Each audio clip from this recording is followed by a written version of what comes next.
Pinapalakas ni Coach JJ Redick ang loob nitong si Bronny James pagkatapos na ipinasa niya ang dalawang open shot sana niya sa kanilang laban kontra Milwaukee Bucks mga idol. Kaagad siyang sinigawan ni Coach JJ Redick na Bronny, i-shoot mo ang bola. Tila hindi pa talaga handa itong si Bronny James mga idol. Gayunpaman okay lang yan considering na siya nagsisimula pa lang sa NBA. Pero dapat niyang asikasuhin ang kanyang decision making para hindi siya masigawan ulit ni Coach JJ Redick.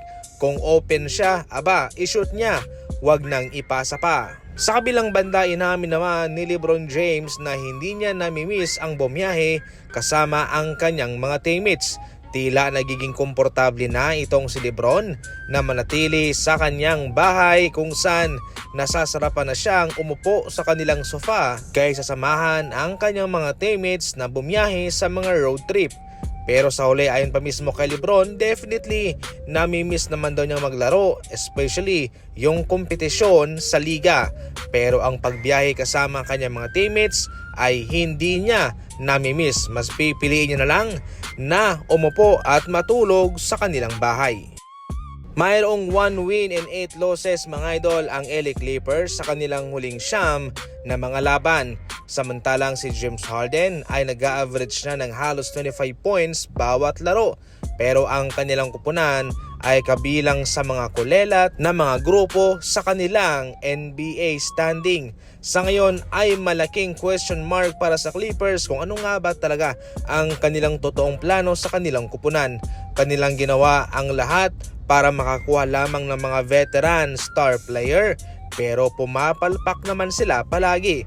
Sa ngayon itong si James Harden lang po ang nakapagbibigay ng quality stats para sa kanila.